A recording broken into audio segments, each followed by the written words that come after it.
Okay, so the new trailer for The Last of Us Part 2 is finally out. Dropped on Sony's, what was it called? State of Play last night. So this is the first trailer that we've got since E3 in 2018 with the gameplay reveal. So this time focuses a little bit more on story with some gameplay thrown in at the end and obviously some other revelations that we'll talk about soon. So the trailer opens up with Dina and Ellie smoking a spliff, which I love.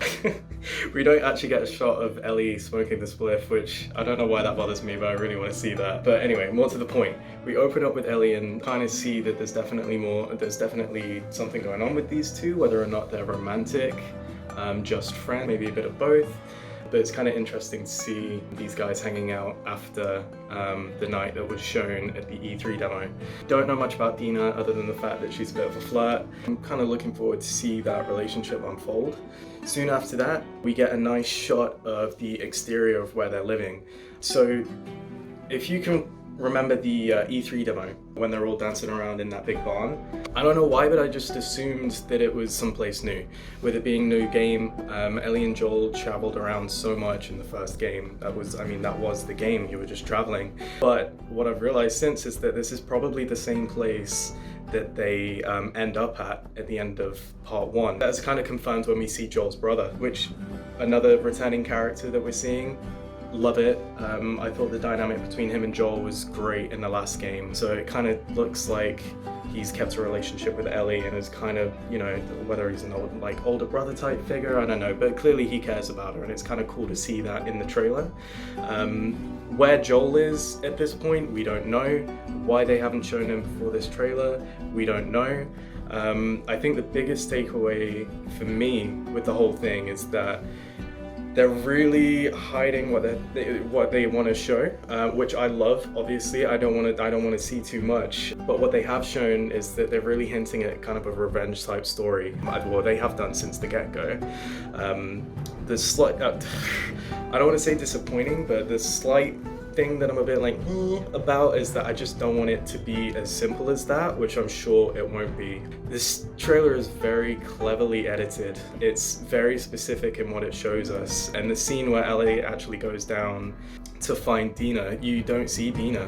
Who knows if this could be taken completely out of context. That could be a scene from somewhere else. We see Ellie and Dina leave the camp and only Ellie comes back. Now that could be from a different trip, we don't know. It could be someone that completely different that they've captured, we don't know. Is Dina killed? We don't know. She could be captured, she could have just been tortured. Clearly they beat the shit out of Ellie. We get that really cool shot of her sat on the bed, all cut up. And you can't even see her face, but you can tell how pissed she is, even from just looking at the back of her. But anyway, more to my point, I'm really hoping it isn't as simple as Dina gets captured or killed and Ellie's trying to get revenge. What's so great about the first game is just how morally ambiguous every decision made is. There's so many conflicting ideologies and moral codes and just so many people doing what they can to survive, and we know that that's gonna follow on over the second game. That's not really shown in this trailer. It's just a case of, oh, you've got my friend, I'm gonna come kill you, which is great. I love seeing Ellie angry, but I'm hoping there's a lot more complexity to it than that. Also, I'm really curious as to see what the fuck Joel is doing. He's just been so ominous, his presence in all of the trailers, which leads a lot of people to think that maybe he's dead already and he's a figment of Ellie's imagination. I think that's bullshit personally. I really hope that isn't the case. I feel like this is a really grounded, realistic game, and to have Ellie imagining Joel with her it would completely take me out of it. Other people might think that's cool, but I really hope that that isn't what's going on. Joel better be alive and Joel better be fucking shit up. But yeah, I guess we're just gonna have to wait and see what he's doing. So anyway, we got some really cool gameplay moments in this, and you know, as expected from a Naughty Dog game, it just looks beautiful. I mean, there's one shot of the clicker. Seeing a clicker in, you know, PS4 graphics, 4K is just incredible. I don't know how something so ugly can look so goddamn beautiful. I mean, just oh, it looks so cool. We also see a new bloater type. Again, a lot more detailed. Whether or not it is just the same zombie type with just more detail, or it is a new kind of, it looks like it's quicker, it looks a lot faster, it's actually chasing her in the trailer, so that's kind of exciting. If we're gonna get new zombie types, I'll be interested to see that. There's a dog in it, which I hate, because I hate it when games put me in the position where I've got to shoot a dog. I really don't want to do that, but if it comes between Ellie and a dog, bye bye Pooch, because you ain't getting Ellie. I think the cutscenes are really interesting. Any of you guys that are Uncharted fans, you'll know that Uncharted 4 was the first game in which Naughty Dog started doing all of their cutscenes in-engine. So what that means is the animations themselves are of course pre-rendered, and they might rejig the lighting a little bit, but the cutscenes you see, they're in-game graphics, which is just insane to me, because all of these cutscenes just look incredible. Some of the best graphics I've seen in a game to date, and yet it's all in-game. So one of my favorite things about Uncharted 4 was just how seamless gameplay to cinematic was, and clearly they're following that on to The Last of Us Part 2. And I feel like in a game as grounded and as emotional as this, to keep you in the game as much as possible is really important to kind of keeping you in the story. As seamless as it was, I'm even more excited to see how much they built upon that, because I feel like this game is really where that kind of mechanic can shine. And of course, at the end of all those gameplay shots, we finally have the reveal of Joel, who looks sexy as fuck. Again, what he's doing there, we don't know, but yeah, I think his dialogue at the end is great. It's very reminiscent of him and Ellie's relationship in the first game.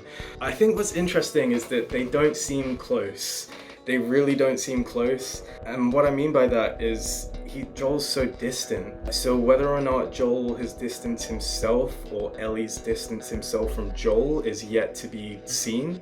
But I think something's definitely happened. I don't think the secret that happened at the end of The Last of Us. So for those of you that don't know or need a reminder, at the end of The Last of Us Part 1, Joel actually lies to Ellie. And that's how the game ends, is Joel lying to Ellie. So with them being so distant, it could be that maybe that secret has come out. But I think if that was the case, I mean, well, I don't think that is the case really, because I think they're going to save that revelation for the actual game itself. I don't think that would happen, you know, in between the space of the first and second game. I think that's something that they would want the audience to see.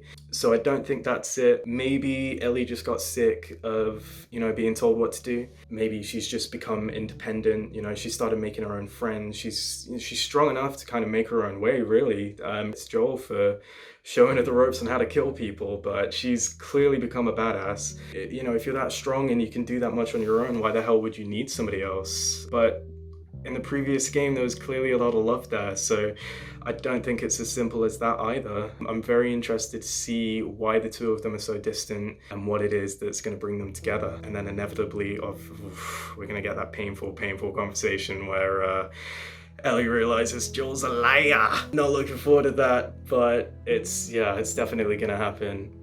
Overall, I think this trailer was perfect, really. It's been edited so carefully. It shows us a lot without really showing us anything, which is exactly what I would want from a trailer. It's, you know, it's got us all speculating about what's happening. It's got us talking about it. It's got us excited, and that's really all I want from a trailer. I really can't wait to play this. It's Outbreak Day in a couple of days, so I feel like we're gonna get more information soon. So I guess we're just gonna have to wait and see. But I'm just so glad we finally have something, because they've just gone dark on us for a year, which is cool. You know, do what you gotta do.